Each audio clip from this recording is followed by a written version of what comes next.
국민의힘 배현진 의원이 국민의 기대를 충족하지 못했다며 오늘 최고위원 자리에서 물러나겠다고 밝히면서 국민의힘 지도체제 논의가 재점화할지 주목되고 있습니다. 한편 더불어민주당의 차기 당권 후보로는 이재명, 박용진, 강훈식 의원 3명으로 압축됐는데요. 정치권 이슈들 짚어봅니다. 이종근 시사평론가, 남영희 민주당 인천동 미추홀구을 지역위원장 나오셨습니다. 어서 오시죠. 안녕하십니까.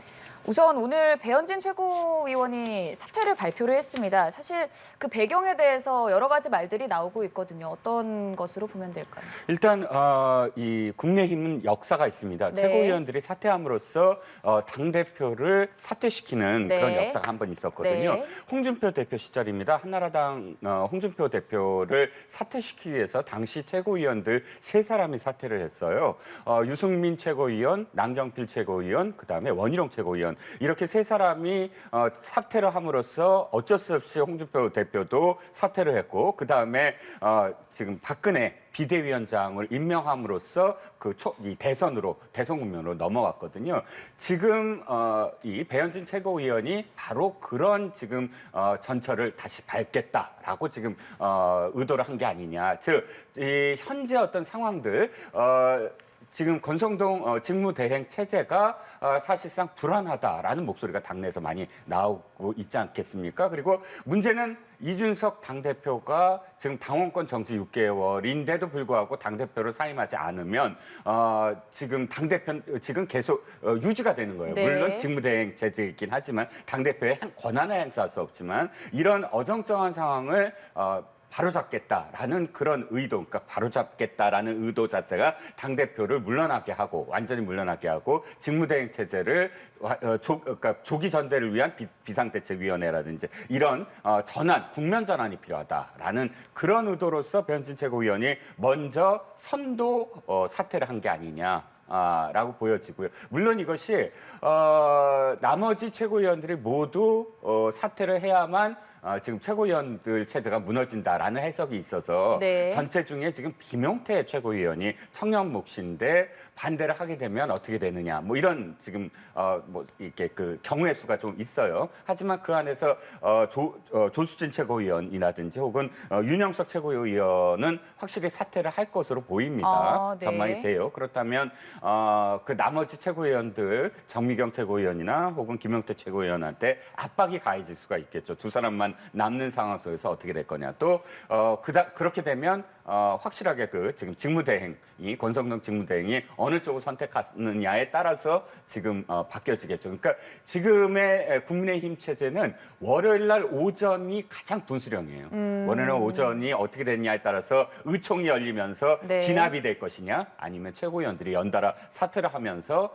흔들릴 것이냐라는 기로에 서 있습니다. 조수진 최고위원 등 또 잇따라 다른 최고위원들까지 사퇴할 가능성이 높다고 말씀을 해주셨는데, 사실 배현진 최고위원 자체가 친윤계로 분류가 됐었고, 그러다 보니 이번 결정에 좀 그 이전에 교류가 있었던 게 아니냐는 말들도 나오고 있거든요. 윤석열 대통령의 의중이 반영이 됐느냐 안 됐느냐를 만약 물으신다면 윤석열 대통령이 직접적으로 이것에 대해서 의중을 표명하지는 않은 것 같아요. 어떤 의미에서는 권성동 원내대표와 기내에서 한 대화, 즉 고생했다라는 얘기는 현 체제를 그대로 유지하라라는 뜻으로 읽힐 수도 있지 않겠습니까? 그런데 배현진 최고위원이 이렇게 좀 이 수를 던졌다라는 건 윤 대통령의 의중을 각기 다르게 지금 해석하고 있구나라는 생각이 더 들거든요. 그러니까 어느 쪽으로 윤석열 대통령의 의중을 해석하느냐에 따라서 사실상 움직임이 바뀔 수도 있는데, 다만 예를 들어서 그 윤핵관이라고 불리는 장제원 의원과 권성동 직무대행 간에도 지금 네. 의견이 부딪히고 있는 상황이라면 윤 대통령의 의중을 각각 다르게 해석을 하고 있다라고 밖에 해석이 안 되죠. 대통령까지는 아니더라도 친윤계 내에서 말씀처럼 윤핵관 내에서도 갈등 구조가 있기 때문에 네네. 거기서 또 배현진 최고위원의 선도 사퇴를 계획을 하고 좀 일종의 모색을 이전에 한 게 아닐까라는 생각도 들거든요. 뭐 그런 부분도 분명히 있어요. 저는 어쨌든 이번 주말이 완전 과연 정말 네. 그 각 세력끼리 어떻게 사람을 끌어당기느냐의 문제일 것 같아요. 왜냐하면 조수진 최고위원이 기자들 질문에 오늘 이렇게 답을 했습니다. 그건 아직은 봐야 된다. 내가 바로 사퇴한다는 어떤 의미는 아니다. 이렇게 얘기를 한 걸 보면 지금 전체 흐름이 어디로 가게 될지를 조수진 최고위원도 지켜보는 어떤 상황이 아닌가 싶습니다. 네, 이번 주말이 또 큰 변수가 될 것 같은데 앞으로 이번 최고위원 사퇴가 어찌 보면 갈등 구조 그리고 권력 구조 지각 변동의 초석이 될 것 같습니다.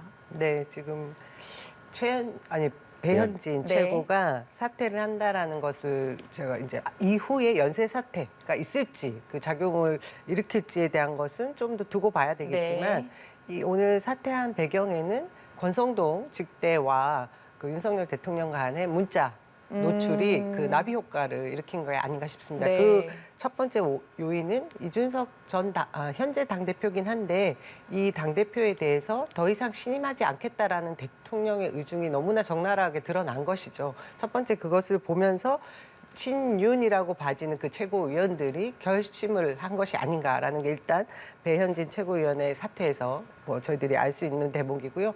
이후에 나머지의 친윤 최고위원들이 사퇴를 하게 되면 이것이 전당대회가 조기 전대로 갈 수 있을지 또 비대위 체제로 갈 수 있을지 이 부분이 이제 남아 있는 상황인 네. 것 같습니다. 근데 말씀하신 대로 주말에 최대 분수령을 맞이할 거라고는 하는데요. 지금 결국 권성동 직무대행 체제를 유지하기 위해서 권성동 대표는 오늘도 대통령과 이후에 문자 이후에 별일 없었던 것처럼 또 무마시키고 있는 상황은 본인에게 좀 더 힘의 그 비중을 더 높이기 위한 노력 같고요.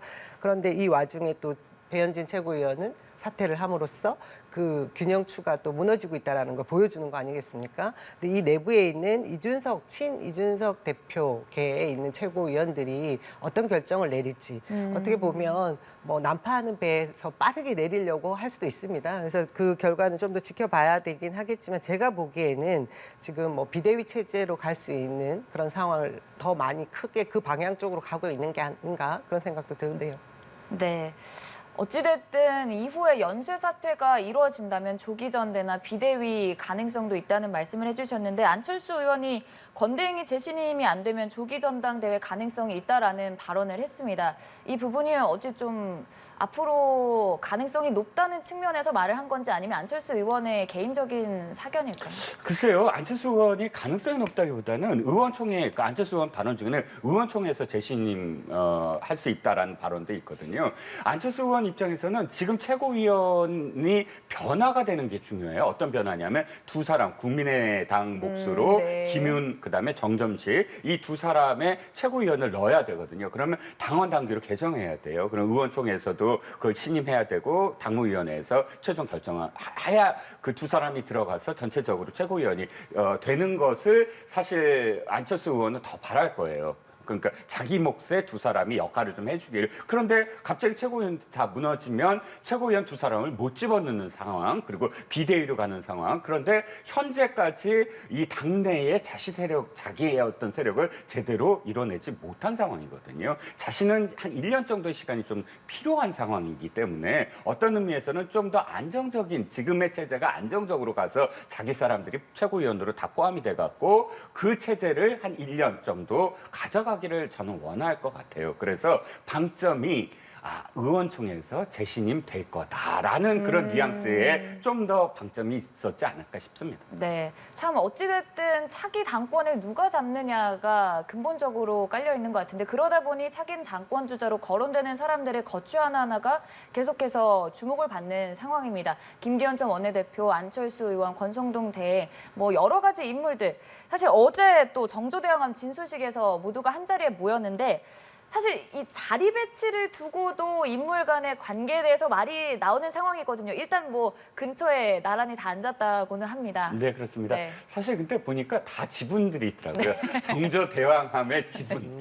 유승민 의원이 전 의원인데도 불구하고 참석을 한 건 현역 시절에 국방위원장을 맡았을 때 네. 정조대왕함 등 이지스함에 대한 그런 지원을 국방위원장으로서 주도를 했거든요. 그럼 해군 입장에서는 거기에 대한 어떤 초대를 안 할 수밖에 없고 김기현 전 원내대표는 지역구거든요. 네. 그 다 일대 이유가 있네요. 예, 네. 뭐 그래서 각기 다 어떤 이유가 있었습니다.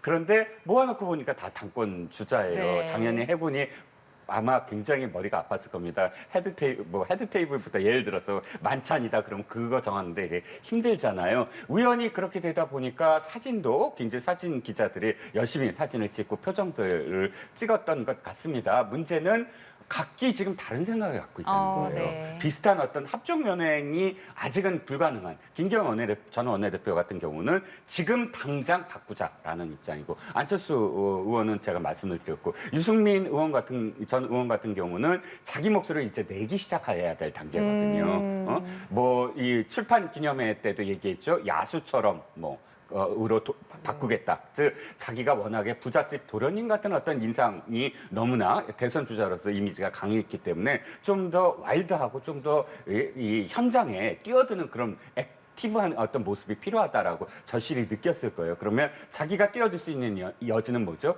당이 흔들릴 때예요. 당이 안정적으로 가는데 자기가 뭐 이렇게 훈수를 두거나 할 수는 없잖아요. 그러면 이 상황들이 제각기 다 다른 생각 속에서 어저께 다 모였는데 과연 이 상황이 그러니까 권성동 원내대표가 어느 쪽으로 생각해서 드라이브를 걸 것인지 최고위원들이 진짜 사퇴를 해서 아침부터 흔들어 놓을 것인지가 관건이라고 할 수가 있죠. 네, 그 현장 그야말로 동상이몽이었다 표현을 해주셨는데 진수 씨 현장 보면서 어떤 생각이었는지 궁금합니다. 좀 전에 설명 잘 들었습니다. 저도 네. 4인 4색 같습니다.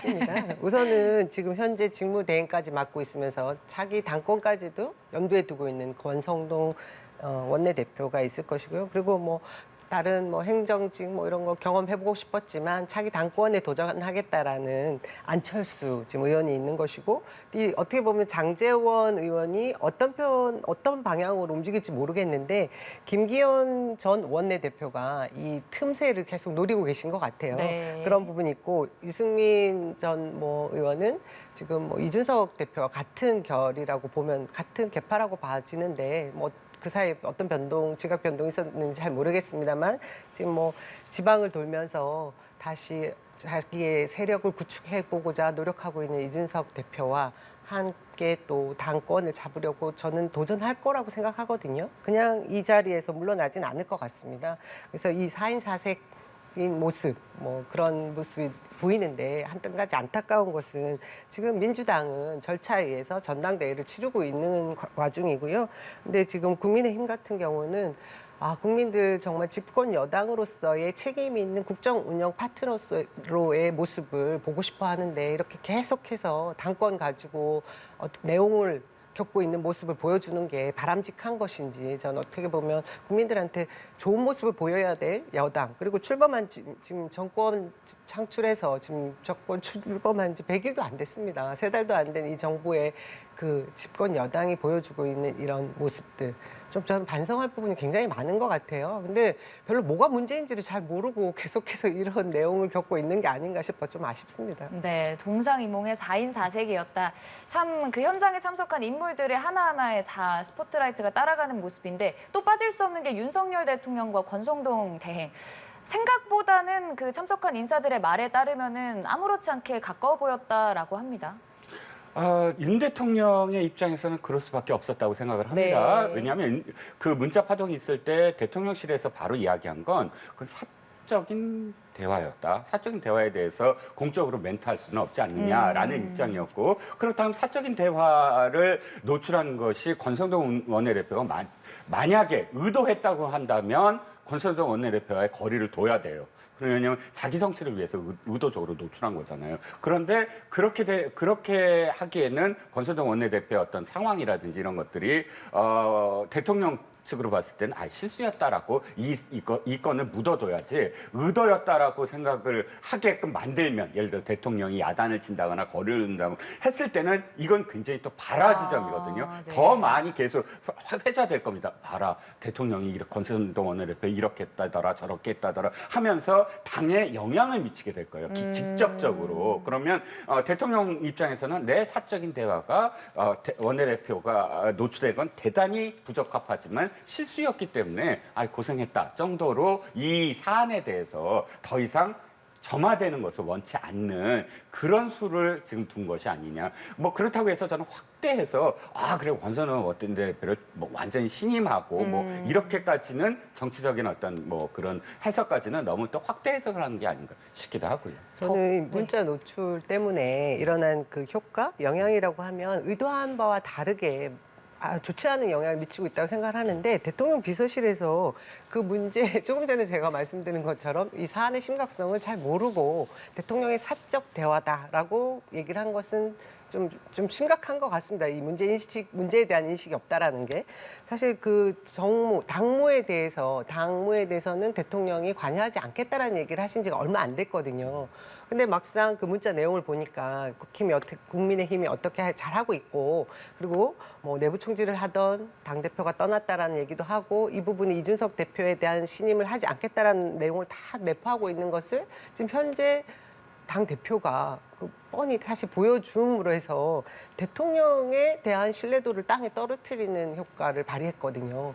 이것에 대해서 대통령실은 어떤 경우에라도 사적 대화라고 표현하면 안 될 것 같습니다. 그 부분에 대한 명확한 해석, 아니 명확한 해명 정도는 해줘야 국민들이 그 불신하는 부분. 대통령이 얼마 전에는 이렇게 얘기를 했으면서 왜 실상 행동은 뒤에서 당무도 다 관여하고 당대표와의 관계가 이런 거였구나라는 모습을 보여주는데 그것에 대한 아무런 해명도 하지 않는다. 저는 지금 켜켜이 쌓여가는 그 불신들이 계속해서 더 쌓이게 되면 앞으로 국정 운영하는데 정말 더 힘들어질 거로 봐지고요. 지금 결국 이따가 저희가 다룰 그 국정 운영 지지율에도 그것들이 다 포함되어 있는 것이라고 생각합니다. 그 위원장님 생각과 저는 생각이 조금 다른 게 홍길동을 홍길동이라고 부르는 것처럼 텔레그램에서 사적으로 이야기한 것을 사적인 대화라고 이야기한 것이지 텔레그램으로 그러니까 그런 어떤 대화를 한 게 공적으로 대통령실에서 발표를 했다거나 대통령이 국민에 대한 어떤 모두 발언을 했다거나 이런 게 아니니까 그러니까 일단 사적 대화는 맞으니까 사적 대화라고 했을 수밖에 없고 해석도 저는 방점이 어디에 있느냐라는 거죠. 그러니까 이준석 대표에 대해서 섭섭함을 표현하는 그러니까 내부 총질이라는 표현은 있었습니다. 하지만 방점은 그 뒤에 있는 문장, 마지막 문장이 뭐냐면 당이 잘 굴러간다. 그러니까 당이 제대로 간다라는 표현이 왜 되냐면 그 시기가 본회의장의 대정부 질문이었고요. 대정부 질문이 그 전날에 이어서 경제 부분인데 그 대정부 질문에서 장관들의 답변이라든지 또는 여당의 어떤 역할, 여당 그 의원들의 어떤 질문하는 어떤 역할이라든지 이런 것을 보면서 잘 되고 있다라고 이야기하는 어떤 그런 격려가 좀 더 컸다라는 것이지 당무에 이걸 개입해서 예를 들어서 표현이 지금 이준석 대표가 눈에 가시니까 어떻게 쓰든 제거해 이렇게 되면 당무 개입이지만 자신이 어떤 행동의 개입이 아니라 평가를 한 거 아닙니까? 이 사람이 이렇게 했다라고. 그러니까 이거를 당무 개입이고 사적 내용이 아니다라고 표현하시는 건 너무 좀 과하게 지금 해석을 하시는 게 아닌가 하는 거죠. 대통령의 집무 시간이 언제부터 언제까지인지 잘 모르겠습니다. 근데 그 문자 나눴던 그 시간대를 보면 11시였던가 뭐 그 정도인 것 같은데요. 이 시간에 대통령이 사적 대화를 나눌 시간이신지에 대한 문제도 좀 생각해 봐야 될 것 같습니다. 네, 참 이 문자 메시지 파장이 쉽사리 사그러들지는 않는 상황인데요. 잠깐 위원장님께서 언급을 해주셨지만 이번 사안으로 다시금 대통령의 국정 운영 지지율에도 영향을 끼치는 모습입니다. 처음으로 30%대가 깨진 모습인데 긍정평가가 전주보다 4%포인트 하락하면서 28%를 나타냈고요.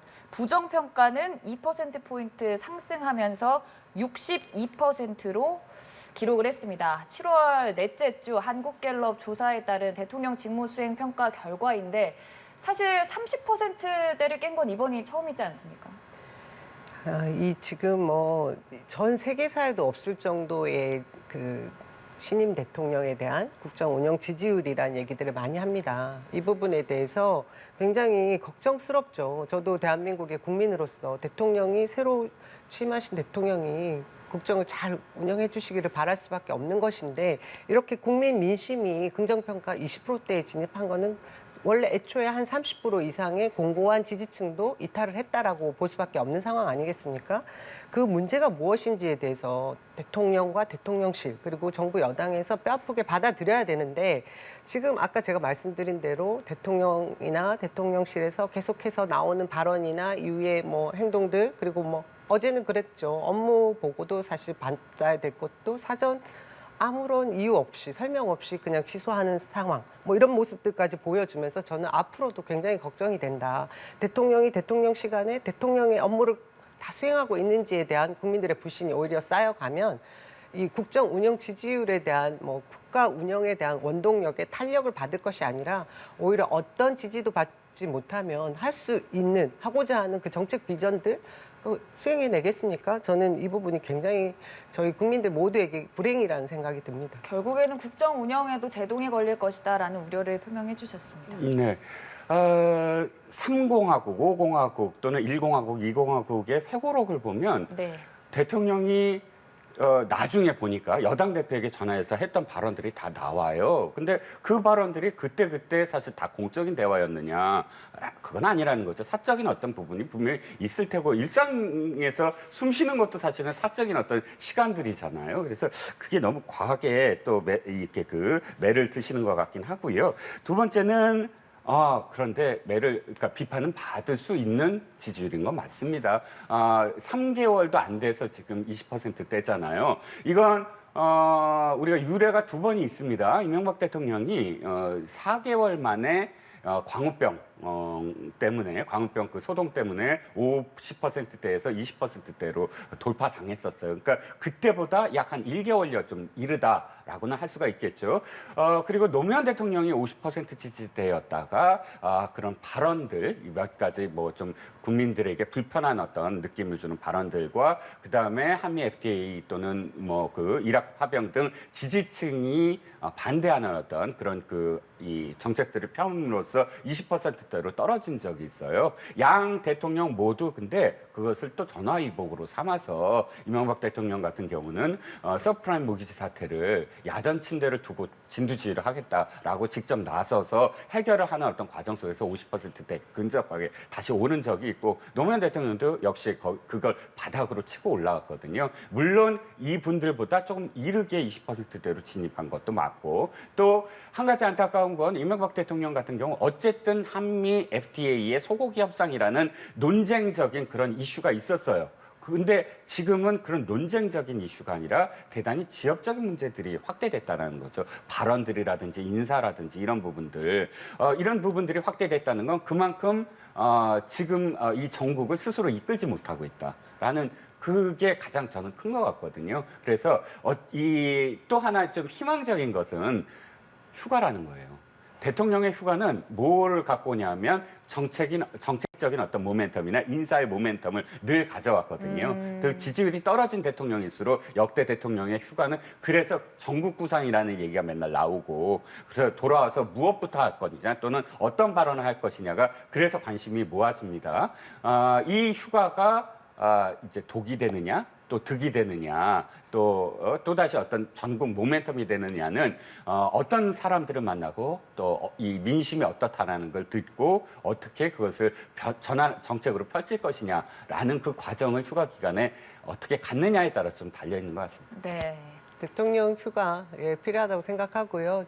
말씀하신 대로 새로운 전환점이 되면 좋겠습니다. 하지만 이전에 문재인 대통령의 사례를 들어보면 당시 집권 초기에 코로나가 굉장히 확산되는 시점에 사실 여름 휴가도 다 제쳐놓고 그 위기 관리를 위해서 애쓰셨던 점도 있고요. 그런 점에 보면 지금 지지율이 28% 바닥을 치닫고 있는 상황에 굳이 휴가를 가시는 게 맞나? 이 경제 위기에 대한 민생 해결책을 오히려 더 고심하는 모습으로 업무 보고도 열심히 받으시고 직무하는 모습을 보여주면 기존에 윤석열 대통령의 그 자질 부족이나 뭐 또 태도 이런 모습에 실망한 국민들한테 좀 더 새로운 모습으로 다가갈 수 있지 않을까 싶은데 뭐 휴가 가지신다고 하니까 뭐 잘 보내시길 바라고요. 오히려 휴가 이후에 좀 바뀐 모습을 기대는 하지만 국민들이 보면 이 정말 그 본인들이 실망한 것에서 다시 그 마음을 돌려놓기에는 별로 좋은 뉴스는 아닐 것 같다는 생각이 듭니다. 네, 일단 뭐 다음 주에 휴가를 갖고 8월 둘째 주부터 공식적으로 업무 보고를 시작할 것이라고 전해지는데 사실 말씀처럼 지금 워낙 큰 논란들이 지속되고 있고 이런 가운데 윤석열 대통령이 출근길 문답에서도 사흘 정도 공식 일정이 있기 때문에 하지 못했다고는 하지만 모습을 드러내지 않고 있는 상황이거든요. 네. 물론 공식적인 일정들이 분명히 있었던 것 같아요. 그러니까 원래 도어 스태핑도 보면은 일주일에 아까 5일 내내 한 적은 없어요. 네. 보통 한 3번이나 4번. 왜냐하면 대통령의 일정 중에 한 하루 이틀 정도는 외부 일정이 먼저 있어서 나중에 돌아오는 경우가 많았거든요. 그때는 아예 도어 스태핑을 못했기 때문에 이번 사흘간의 그 외부 일정이 제가 알기에는 한 두 가지 일정은 원래부터 좀 있었던 걸로 네. 알고요. 청와대 출입 기자에 따르면 한 가지 일정이 좀 돌발적으로 생겼어요. 다분히 저는 의도적이었다고 생각을 합니다. 왜냐하면 실질적으로 질문이 나올 것들이 아까 그 사적 대화를 어떻게 해석을 하느냐부터 시작을 해서 연달아 계속 그 문자에 대한 어떤 내용들이었을 테고 그것이 불편했던 것은 맞는 것 같아요. 그래서 아마 하루 정도의 어떤 외부 일정을 새로 만들어서 또 스태핑을 잠시 좀 그 거리를 둔 게 아닌가 싶은 생각이 듭니다. 또 다분히 바로 휴가로 또 연결이 되니까 그 호흡을 좀 갖겠다라고 생각을 했을 테고 또 그 일부에서 가장 가까운 그룹에서 도어 스태핑에 대한 문제 제기를 굉장히 많이 했거든요. 그러니까 도어 스태핑을 하지 말라는 것이 아니라 하더라도 어떻게 해야 된다. 또 기자들을 어떻게 만나야 되고 뭐 이런 이 조언들이 계속 이어졌는데 그것이 제대로 반영이 다 안 됐던 것 같아요. 그러면 호흡을 한번 가다듬자라는 의미에서 하루 정도의 지금 그 도어 스태핑과 거리를 둔 게 아닌가 싶습니다. 네, 또 앞서 말씀처럼 이 휴가는 결정됐고 그 기간에 전화위복의 계기로 삼을 수 있을 만큼 이후에 대통령의 달라진 행보 기대해 보도록 하고요. 김건희 여사 얘기도 해보겠습니다. 사실 나토 방문 이후에 공식적인 모습을 드러내진 않다가 어제 또 정조대왕암 진수식에 참석을 한 건데 그만큼 뭐 여러 가지 의미가 있을 것 같습니다. 먼저 좀 짚어보자면요. 그런데 사실 정조대왕암 진수식을 다시 공개 일정을 하지 않았느냐 싶긴 하지만 전 세계가 다 그 대통령의 부인이 군함이라든지 그 나라에서 만든 그런 그 배의 진수식의 줄을 끊는 게 관행이거든요. 그게 이제 뭐 옛날에는 이 사제들이 나와서 그 어떤 제의처럼 하다가 19세기에 빅토리아 여왕이 당시에 이제 영국 해군이 스페인과 굉장히 그 열전을 벌이는 걸 이끈 여왕 아닙니까? 그러면서 해군의 그 군함 진수식을 직접 끊음으로써 출발돼서 지금은 거의 모든 그런 이 진수식은 그 예를 들자면 상선이다 그러면 그 상선의 선주의 딸이나 부인이 그 줄을 끊게 돼 있는 것으로 압니다. 역대 그럼 영부인들도 보니까 권양숙 여사가 4번이나 하셨더라고요. 네. 그때 당시에 그러니까 노무현 대통령이 상당히 많은 어떤 그런 그 진수식을 하셨더라고요. 문무대왕함이나 세종대왕함이나 손원일함이나 또 독도함이나 이런 4번의 어떤 진수식을 하셨기 때문에 당연히 영부인이나 아까 대통령 배우자가 나와서 이 줄을 끊었고 그 줄을 끊는 게 이제부터 다시 공개 행사냐? 그건 좀 봐야 된다. 그건 무조건 거의 영부인이 지금까지 해왔다라는 거죠. 관례처럼 해오던 일이었기에 참석을 했다는 말씀이시죠. 뭐 통상적이고 의례적인 뭐 그런 행사였다고 봐지는데 그것을 또 특별히 더 이렇게 이슈로 삼고 있는 이유는 그거 같습니다. 지금 지지율이 하락하는 부분, 대통령 지지율 하락하는 부분에 일정 부분 김건희 여사의 행보가 부정적인 영향을 미치지 않았느냐. 그런 점에서 당분간 어떤 일정 부분의 그 행사나 뭐 그런 일정들을 소화하지 않을 것 같다라는 것을 예측을 하다가 생각보다 빨리 공식 행보를 하다 보니 이렇게 뭐 조명을 받게 된 것 같은데요. 저건 뭐 통상적인 일정이었다고 봐지고요. 근데 이후에 김건희 여사가 그 주가 조작이라든지 도이치모터스 주가 조작 또는 뭐 허위 이력, 논문 표절 뭐 이런 문제에 대해서 검찰이나 경찰에서 소환 한 번도 없이 지금 뭐 조사도 제대로 하지 않는 부분 그런 부분들을 이 공개 행사 공식 행보를 다시 한다라고 하면 그쪽에도 좀 충분히 저희들이 국민들이 납득할 수 있을 수준의 조사나 수사가 좀 병행됐으면 하는 생각입니다. 네, 알겠습니다.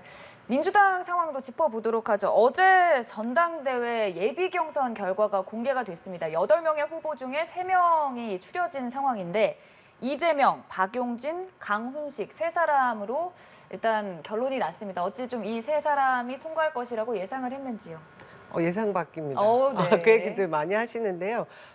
이재명, 박용진 두 후보는 네. 뭐 많이들 예상하신 것 같고요. 강훈식 후보가 약진을 한 것 같습니다. 네. 그런데 저희가 그 몇 표를 득표했는지 총 투표 수 뭐 이런 거 결과는 제대로 이제 발표를 하지 않는 것이니까 저희가 뭐 정확한 수치는 알 수 없지만 어제 나왔던 후보들 중에 제가 보기에는 이재명 후보의 383명의 중앙위원 투표였거든요. 네. 1인 1표였고 당대표 후보에 투표할 수 있는 것이 그중에 이재명 후보에 쏠림 현상이 있었다고 들었습니다. 그러면 나머지 7명 후보에게 돌아갈 표 수가 적죠. 그런 상황에서 강훈식 그리고 뭐 강병원, 뭐 서른, 뭐 나머지 이런 후보군들과 큰 차이 없이 3위에 진입하지 않았나 뭐 이런 예상들을 많이 하시더라고요. 네, 그렇게 결정된 3명의 후보가 이제 앞으로 본경선을 위해서 달리게 될 텐데 딱 구도를 보면은 이재명 의원과 97그룹 2명입니다. 이렇게 되면은 그 이전에 많이 얘기가 나왔었던 97이 단일화를 하면 좀 대항을 할 수 있지 않느냐까지 어떻게 생각을 하시는지. 단일화 어떤 평론가가 되게 재밌는 얘기 하시던데요. 네. 전당대회에서 피는 꽃은 단일화라고 얘기를 하는데 저는 이번 당대표 단일화가 별로 이렇게 예상되지 않습니다. 네. 이루어질 거다, 성사될 거라는 예상이 들지 않은 이유가 박용진 후보만 해도 지난 대선의 대선 후보였고 철저하게 본인만의 그 비주류 노선을 계속해서 걸어온 그 길이 있는 특징이 있는 후보입니다. 이런 박용진 후보와 그리고 강훈식 후보는 지난 대선에서 이재명 후보 캠프에서 전략을 담당했던 그런 의원이거든요. 이 강훈식 의원하고 박용진 후보와 둘이 합했을 때, 힘을 합했을 때 어떻게 공통의 가치가 느껴지거나 뭐 우리 그 당원이나 지지자에게 어필할 수 있는 부분이 있나 들여보면 사실 그렇게 보여지는 부분이 없거든요. 그냥 단순히 어떻게 그 정치 공학적으로 단일화를 한 이후에 이재명 대항마로서 충분히 뭐 승산이 있다. 그럴 경우에는 단일화를 할 것인데 그것도 부족할 것 같거든요. 그래서 저는 단일화는 없을 것 같고 그 말하는 97 세대론에 대해서는 지금 강훈식 후보가 이번에 강훈식 의원이 이번 후보의 그 예선을 통과할 수 있었던 뒷배경에 임종석 전 비서실장이 또 옆에서 열심히 도왔다. 또 뭐 어떤 뭐 매체와 인터뷰도 하셨더라고요. 네. 그런 과정을 보면 민주당의 뿌리가 민주화 운동을 했던 그 586 세대라고 하는 분들이 주축인 당이라고 많이들 알고 있지 않습니까?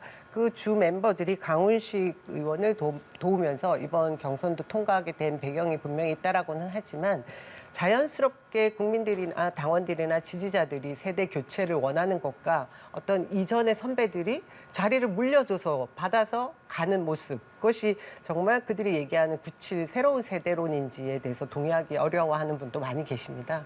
그런 점에서 저는 이 박용진 후보, 강훈식 후보 각각의 특성이 있기 때문에 뭐 단일화는 쉽지 않고요. 본인들이 말하고자 하는 부분을 끝까지 뭐 전당대회에 마지막 날까지 어필하지 않을까 싶네요. 네, 참 양당 모두 차기 당권을 누가 주느냐 세간의 이목이 집중되고 있는데요. 평론가께서 말씀해 주셨다시피 일단 당장 다음 주 월요일 오전에 또 큰 윤곽이 새롭게 잡힐 것으로 보입니다. 오늘 얘기는 여기까지 마무리하도록 하고요. 지금까지 남영희 위원장 그리고 이종근 평론가와 함께했습니다. 고맙습니다. 감사합니다. 고맙습니다.